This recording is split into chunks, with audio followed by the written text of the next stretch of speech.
நமது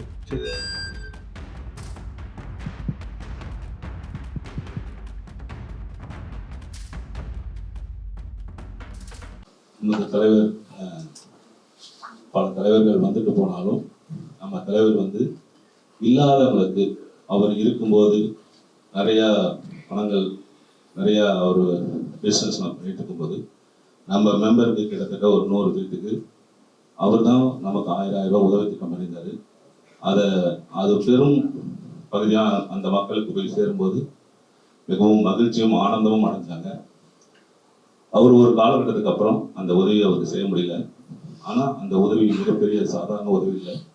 பல அதிரடியான செயல்கள் செய்தாலும் அவர் நல்ல மனம் இருக்கிறது என்பது அது ஒரு உதாரணம் என்பதை இந்த இடத்தை தெரிவித்துக் கொள்வதில் இந்த சந்தர்ப்பமாக தெரிவித்துக் கொள்வதில் மிக மகிழ்ச்சி அடைகிறேன்.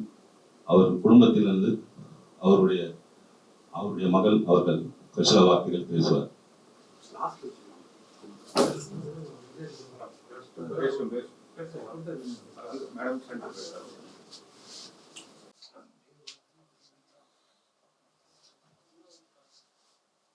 மங்கையராய் பிறந்திட நல்ல மாதவம் செய்திட வேண்டும் என்பது பாரதியார் வாக்கு. மகளாய் பிறந்திட கே ராஜன் அவர்களை தந்தையாய் பெற்றிட 7 ஜென்மம் தவம் செய்தாலும் எங்களுக்கு கிடைக்காத ஒரு மாபெரும் மாணிக்கம் அவர். எங்கேயோ ஒரு படிச்ச ஞாபகம், everyone can be your father but a real man can be your dad. அப்படிதான் ஒரு உண்மையான மனிதன், ரொம்ப தைரியமான மனிதன். நம்மளுடைய தமிழ் கலாச்சாரத்துல ரொம்ப புகழ்பெற்ற ஒரு வாக்கியம் என்னன்னா, துணிச்சல், நேர்மை, போராட்ட தகுதி. இந்த 3ம் பெற்றிருந்தாதான் அவன் தமிழன்னு சொல்லுவாங்க. அப்படி ஒரு தமிழனா எங்க அப்பா இருந்தது எங்களுக்கு மிகப்பெரிய பெருமை. அது எங்களுடைய பாக்கியம். கூட இருந்து டிராவல் பண்ணதுல ஒரு டைமும் அவரை நாங்க பார்த்திருக்கோம். அவருடைய ஒவ்வொரு முயற்சியும் ஓல்டு வாஷ்மேன் பெட்ல இருந்தாலும் அவருடைய உயிர் இங்க மீரான் சாஹிப் ஸ்ட்ரீட்லயும் ப்ரொடியூசர் கவுன்சில்லயே தான் இருக்குமே தவிர எந்த ஒரு பிரச்சனைக்காகவும் திரைப்படத்துக்காக நைட் ஜோன்ல அது 12 மணி ஆனாலும் எதையும் எதிர்பார்க்காத ஓடி வரக்கூடிய ஒரே ஜீவன் யாருன்னா எத்தனை பேர் கூட இருப்பாங்கன்னு பார்க்க மாட்டாரு, எவ்வளவு பெரிய மேடைன்னு பார்க்க மாட்டாரு. ரொம்ப தைரியமா வந்து போராட்ட களத்துல குதிப்பாருன்னு பார்த்தா அவரு என்னுடைய தந்தை என்பது எனக்கு மிகவும் பெருமையான ஒன்று. எப்போதெல்லாம் நான் தளர்ந்து போகிறோனோ அப்போதெல்லாம் எனக்கு தோள் கொடுத்தவர். தைரியத்தை நான் இழந்த போது தைரியத்தை கொடுத்தவர். வாழ்க்கையை இழந்த போது வாழ்க்கையை கொடுத்தவர். வாழ கற்றுக் கொடுத்தவர். சொல்லால் அல்ல செயலாலும் செய்து காட்டியவர். இன்று அவர் மறைந்திருந்தாலும் கண்களில் நீரோடு செல்கிறேன். அவருடைய தைரியம் என்றென்றும் எங்கள் குடும்பத்தாரின் அத்தனை மகன்களுக்கும் மகள் ஆகிய எனக்கும் உண்டு. அவர் வழிகாட்டிய அத்தனை பாதையிலும் கண்டிப்பாக நாங்க செல்வோம் என்று கேட்டு சொல்லிக்கொண்டு அந்த ஒரு லெட்டர் பேட் பார்த்தேன். அதுல இன்னும் தலைவர் கே ராஜன் மறைந்தாலும் அவருடைய உருவம் இன்னும் எல்லார் மனசுலயும் இருக்குன்றது ரொம்ப பெருமை. அதை விட இப்படி ஒரு வாய்ப்புல நான் சார் ஐஸ்வரி கணேஷ் அவர்களுக்கு ரொம்ப கடமைப்பட்டிருக்கேன். ஏன்னா கூட இருக்க உறவுகள்லாம் நாங்க கடமைப்பட்டிருக்கோம். பொருந்து வளர்ந்து எங்களுக்கு அந்த கடமை இருக்கு. மாமான்ற ஒரு வார்த்தை தாயுடைய தம்பியா நினைச்சு கடைசி வரைக்கும் அவருக்காக அவர் பேசினா, அவர் கோவப்பட்டா, ஏன்னா அவர் ரொம்ப கோபக்கார மனுஷன், அத்தனையும் அவர் தாங்கிக்கிட்டு மாமான்ற சொல் எவ்வளவு உண்மையோ ஒரு தாய் மாமனாக என்னுடைய அப்பாவை கன்சிடர் பண்ணி கடைசி வரைக்கும் அவருக்கு செஞ்சது வந்து வேற எந்த ஒரு மனிதராலும் செய்ய முடியாத ஒரு விஷயம். இந்த தருணத்துல கண்டிப்பா எங்க குடும்பம் அத்தனை பேரும் எங்க காலகாலமா எங்க குழந்தைங்க இருந்தாலும் அவருடைய குடும்பத்துக்கு நாங்க கடமைப்பட்டிருக்கோம். கலைப்பொடி தானு சார் சொன்ன மாதிரி எனக்கே நல்ல ஞாபகம் இருக்கும். இந்த புயல் வரும்போது அப்பா கிட்ட இருந்து கொஞ்சம் பணம் எடுப்பாரு, உடனே தானங்களுக்கு போன் பண்ணுவாரு, என்ன இருக்குப்பா அதை கொடுப்பான்னு சொல்லுவாரு. ரஜினி சார் கால் பண்ணுவாரு, நைட்டு கால் பண்ணி இந்த மாதிரி அரிசி மூட்டெல்லாம் வேணும், எல்லாரும் பாதிக்கப்பட்டிருக்காங்கன்னு ஒரு டைம் சொல்லியிருக்காரு. இப்படி தாங்கிட்டே இருக்க பணம் இல்லாத மத்தவங்க கிட்டயும் வாங்கி மத்தவங்களுக்கு நல்ல செய்கிற குணம் வாய்ந்த ஒரு தமிழனா எனக்கு தெரிஞ்சு ஒரு ஆண்மகனா நான் பாக்குறது என் அப்பா. எல்லாருக்கும் அவங்க அப்பா தான் முதல் ஹீரோ. அது கண்டிப்பா என்னுடைய கே ராஜன் அப்பா தான் என்னுடைய ஹீரோ. Thank you so much. அன்புடன் விஜய். அனைவருக்கும் வணக்கம். கே ராஜன் மாமா அவர்களுடைய நினைவு அஞ்சலியை விநியோக சங்கம் சார்பாக இங்கே நடைபெற்று கொண்டிருக்கிறது. இதற்கு சிறப்பு விருந்தினராக எனது அருமை அண்ணன் கலைப்புலி தானு அவர்களும், என்னுடைய அருமை சகோதரர் அருண் பாண்டியன் அவர்களும், என்னுடைய மாமா ராஜன் குடும்பத்தின் சார்பாக பிரபு, சுரேஷ், அவளுடைய மகள் மற்றும் இங்கே வருகை தந்திருக்கிற அனைத்து உறுப்பினர்கள் மற்றும் பத்திரிகையாளர்கள், ஊடக நண்பர்கள் அனைவருக்கும் என்னுடைய முதற்கண் வணக்கத்தை தெரிவித்துக் கொள்கிறேன். நிறைய பேர் பேசினாங்க கே ராஜன் மாமாவை பற்றி. அவங்க மகள் பேசும்போது எனக்கு ரொம்ப கஷ்டமாக இருந்துச்சு. எனக்கு என்ன பேசுறதுன்னு தெரியல. இருந்தாலும் நான் பேசி ஆகணும். ஏன்னா எனக்கும் மாமாவுக்கும் இருக்கிற நட்பு கொஞ்ச காலம் இல்லை. என்னுடைய மறைந்த தந்தை ஐஸ்வரி வேலன் இறந்து கிட்டத்தட்ட 39 ஆண்டுகள் ஆகிறது. அவரும் இவரும் வட சென்னையில் சர் தியாகராஜா பள்ளியில் 2 பேரும் ஒன்றா படித்த நண்பர்கள், பள்ளி தோழர்கள் 2 பேருமே. ஸோ அவ்வளோ ஆண்டு காலமாக மறைந்த மாமா கே ராஜன் அவர்களும் என்னுடைய மறைந்த தந்தையும் நெருக்கமான நண்பர்கள். ஒன்றா நாடகத்தில் 2 பேரும் சேர்ந்து நடிப்பாங்க. பள்ளியில் படிக்கும்போதே சேர்ந்து நடிப்பாங்க, கதை எழுதுவாங்க, டைரக்ஷன் பண்ணுவாங்க, ஆக்ட் பண்ணுவாங்க. எதை செஞ்சாலும் 2 பேரும் ஒன்றா செய்வாங்க. அப்படிப்பட்ட ஒரு இணைப்பிரியா நண்பர்களாக அவங்க வாழ்ந்தாங்க. மாமா காமராஜ் மெட்ரிகுலேஷன் பள்ளி வட சென்னையில் நடத்திட்டு இருக்காரு. இப்போ அது அவங்க மகளும் மகனும் பார்த்துக்கிறாங்க. ஸோ அந்த ஸ்கூலில் தான் எங்கள் அப்பா போய் உட்காந்துட்டு அவரோட பேசிகிட்டு இருப்பார். அப்போ தான் எங்கள் அப்பா ஏதாவது ஒன்று செய்யணும் அப்படின்னு சொல்லும்போது ராஜன் மாமா என்ன மாதிரியே ஒரு ஸ்கூலை நீ ஆரம்பி அப்படின்னு எங்கள் அப்பாவுக்கு சொன்னார். அதை எங்கள் அப்பா மைண்டில் வச்சுக்கிட்டு என்கிட்ட சொன்னார். நான் அதை மைண்டில் வச்சுக்கிட்டு அப்பா இறந்ததுக்கப்புறமா அவர் பேரில் ஒரு காலேஜ் ஆரம்பித்தேன். இன்றைக்கி கிட்டத்தட்ட 54 காலேஜ் ரன் பண்ணிகிட்ருக்கிறேன். 50,000 பசங்க மேலே படிச்சுட்ருக்காங்க. 8,000 பேர் வேலை செஞ்சிட்ருக்காங்க. ஸோ இதுக்கெல்லாமே ஒரு வித்திட்டவர் கே ராஜன் மாமா தான் அப்படின்னு நான் சொல்லுவேன். அப்பா நான் 19 வயசு இருக்கும்போதே இறந்துட்டார். ஸோ அன்னிலேருந்து நான் இவரை என்னுடைய அப்பாவாக தான் நான் பார்ப்பேன். அவர் எதை கேட்டாலும் நான் செஞ்சு கொடுத்துருவேன். எனக்கு அந்த நேரத்தில் கஷ்டமும் இருக்கும், நான் வசதியாகவும் இருப்பேன். பட் இவருக்கு நோ சொல்லவே மாட்டேன். இது வரைக்கும் நான் நோ சொன்னதே கிடையாது. அவர் எது கேட்டாலும் நான் செஞ்சு கொடுத்துருக்குறேன். எப்போ நோ சொல்லுவேன்னா, அவர் எலெக்ஷன் நிற்பார், என்னை கேட்காமையே நிற்பார். வேணாமாம்மா எதுக்கு நிற்கிறீங்க அப்படின்வேன். இல்லைடா நான் ஜெயிச்சிடுவேன்டா அப்படின்வார். ஜெயிச்சா சந்தோஷம், தோக்கக்கூடாது நீங்கள் அவ்வளோதான் அப்படின்னு சொல்லிட்டு திருப்பி அதுக்கும் அவருக்கு ஹெல்ப் பண்ணுவேன். ஒரு சிலதில் ஜெயிச்சிருக்காரு, ஒரு சிலது தோற்றுருக்காரு.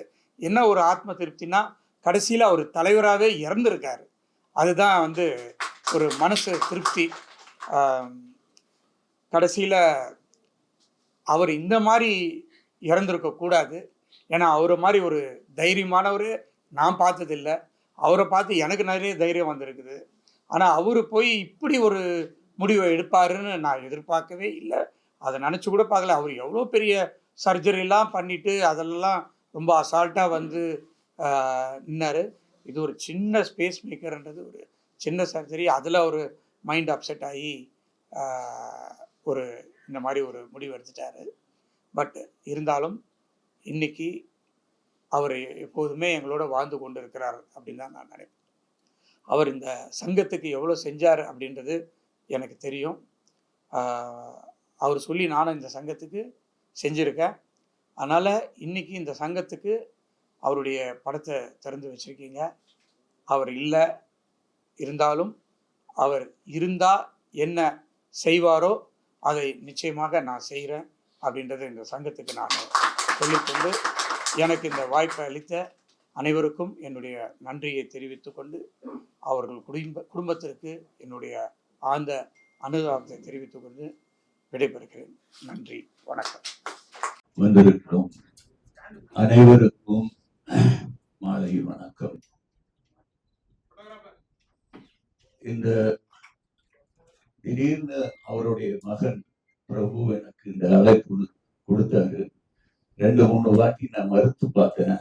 பட் அண்ணன் கே ராஜனுக்காக எங்க வேணாலும் எப்படி வேணாலும் எந்த சந்தர்ப்பத்திலையும் வரலாம். அப்படிப்பட்ட ஒரு மனிதன் சினிமால இதுவரைக்கும் நான் சந்திச்சதே கிடையாது. அவர் கூட பல பிரச்சனையில நான் அவர் கூட நின்றுருக்கேன். அவருக்கு போய் இங்க இல்லைன்னா கூட ஒரு சபையில இருந்தா எந்த கலகலப்பு இருக்குமோ அது இந்த மைக் மூலமாவே எங்களுக்கு வெளியே தெரியுது. ஏன்னா எந்த சபையில இருந்தாலும் ஏதாவது ஒரு இஷ்யூல அவரு முரண்படுவாரு, அதுக்கு போராடுவார். சினிமால இப்படிப்பட்ட ஒரு மனிதர் பார்க்கிறது மிக மிக மிக இட் இஸ் இம்பாசிபிள். நான் அவரு கூட வெளியே தெரியாத நிறைய விஷயத்த பழகி இருக்கேன். அவருக்கு இந்த சினிமால சின்ன தயாரிப்புகளுக்கு அவர் பண்ண உதவிய என்னால மறக்கவே முடியாது. ஏன்னா நானும் நிறைய சின்ன தயாரிப்புகளுக்கு உடனடியா இருந்திருக்கேன். இந்த சந்தர்ப்பத்தை இந்த அசோசியேஷனுடைய தலைவர், ட்ரெஷரர் மற்றும் நந்தகோபால் மற்றும் என்னுடைய சகோதரர் ஐஸ்ரீ கே கணேஷ் அவர்கள், தென் தானு சார், இவங்க எல்லாத்துக்கும் நான் கடமைப்பட்டிருக்கேன். ஏன்னா இந்த மாதிரி சந்தர்ப்பத்துல எல்லாரும் வர மாட்டாங்க. ஒரு நல்ல உள்ளங்கள் தான் வரும். அவங்க ஆத்மா சாந்தி அடையட்டும் மற்றும் அவங்க குடும்பத்தாருக்கு என்னுடைய ஆழ்ந்த வருத்தத்தையும் அனுதாபத்தையும் கூறிக்கொண்டு இந்த வாய்ப்பு எனக்கு கொடுத்தது மிக்க நன்றி. நன்றி, வணக்கம். தயாரிப்பாளர் எஸ் தானா அவர்கள் பேசுவார். சார், துன்பமும் துயரமும் ஒரு சேர இருக்கக்கூடிய அரங்கத்தில் கே ராஜி சார் அவர்களுடைய திரையுலக பயணம் என்பது எத்தனை தடைக்கற்கள் இருந்தன அத்தனையும் தடுத்திருந்தவர். திரைக்குள் நன்மைக்காக அனைத்து தயாரிப்பு நிறுவனத்திற்கும் சரி, விநியோகத்திற்கும் சரி, திரையரங்கு உரிமையாளருக்கும் சரி, அவர் எடுத்து வைத்த வாதங்களும் விவாதங்களும் எண்ணில் அடங்காதவை, எழுத்தில் அடங்காதவை. அப்படிப்பட்ட மனிதர் அகால மரணம் அடைந்தது திரையுலகத்துக்கு மிகப்பெரிய இழப்பு. இந்த மீரான் சாப் பிரிவில் 72ஆம் வருடத்திலேயே நான் விநியோகராக வலம் வந்தவன். இந்த சங்கம் அமைவதற்கு சிந்தாமணி முருகேசனோடு ஒரு அலுவலகமாக சேர்ந்து மெம்பர்ஷிப் சேர்த்தவன். இங்க இருக்கக்கூடிய அன்றைய தினத்தில் இருக்கக்கூடிய நாற்காலி, சேர், டேபிள்லாம் நான் தான் வாங்கி போட்டேன். அப்படிப்பட்ட ஒரு சூழலில் அவர் எடுத்து வைத்த வாதங்களை மறக்கவே முடியாது. திருட்டி விசிறிக்காக அவர் பண்ணிய போராட்டங்கள், சட்டை இல்லாமலேயே போராட்டம் பண்ணியவர். அவருடைய துணிச்சல் யாருக்குமே எவருக்குமே வராது. பலமுறை அவரிடம் சென்று அவருடன் உரையாடி இருக்கிறேன், என் எண்ணங்களை வெளிப்படுத்தியிருக்கிறேன். அவர் கோபப்பட்ட ஆளுக்கும் சரி, அவருக்கு சமாதானம் சொல்லி ஆறுதல் கூறியவன். நிறைய தடவை நான் பாம்பு ரோட்ல அவரை சந்திப்பேன். அப்போலோவில் ஹாஸ்பிட்டல் முடிச்சுட்டு வரும்போது பண்ணுவேன். விஜய் டாக்டர் ராஜ்குமாரோட அவர் சிகிச்சை எடுத்துக்கிட்டு கூட இருந்துவேன். கப்பல் பட்ஜெட்டு தெரியல அவர் ஆற்றிய சமுதாய பணியும் சமூக பணியும் எண்ணலில் அடங்காதவை. நான் படித்த செஞ்சராங்கல் தெருவில் கூட அவர் பள்ளி ஆசிரியராக பணியாற்றி இருக்கிறார். தபால்காரன் தங்கியில் ஒரு வயிற்று வலி பேஷண்டாக நடித்த காலத்திலும் சரி, எங்கள் ஏரியாவில் வந்து வண்ணார்பேட்டை ஏரியாவில் வந்து நடிகர் ராஜன் கே ராஜன் சொல்லும்போது தான் ஒரு பிரமிப்பு இருக்கும். அப்படியாப்பட்டவர் இந்த திரையுலகத்துக்கு வந்து மாபெரும் எழுச்சியை உருவாக்கியவர். அருகே இருக்கக்கூடிய சகோதரர் ஐசை கணேசன் மாப்பிள்ளன்னு அன்பாக அடிப்பார், அவரும் மாமா மாமான்னு அன்பாக அடிப்பார். அப்படிப்பட்ட ஒரு அந்யோன்யத்தை அவருக்காக அவர் எத்தனை வகையான சூழலில் பக்கத்து துணையிருந்து காத்தார் என்பது அவருக்கும் தெரியும், எனக்கும் தெரியும். இங்கே இருக்கக்கூடிய அத்துணை நண்பர்களை பார்க்கும்போது பழைய நினைவு தான் வருகிறது. அத்தனை பெயரும் எனக்கு தெரியும். பன்னீர் கோவப்பட்ட காலத்தோடு அவனை சமாதானப்படுத்துவேன் நான். அப்படி எல்லா சூழலிலும் இங்கே இருக்கக்கூடிய அத்தனை பேருக்கு தெரியும். அப்படிப்பட்ட இந்த சூழலில் இங்கே இருக்கக்கூடிய உறுப்பினர்களுக்கு ஏதாவது ஒரு பிரச்சனை என்றால் உடனே எனக்கு தொலைபேசி அழைப்பார். தானே இப்படி இருக்குதுப்பா, கொஞ்சம் பணம் அமைச்சு விட்டுப்பாருவார். அப்படி மற்றவர்களுக்காக அவர்கள் செய்த அவர் கையில் இருக்க காசு போகிறது இல்லாமல் மற்றவர்கிட்ட உரிமையாக வாங்கி அவங்களுக்கு செய்யறது உண்மையிலேயே மறக்க முடியாது.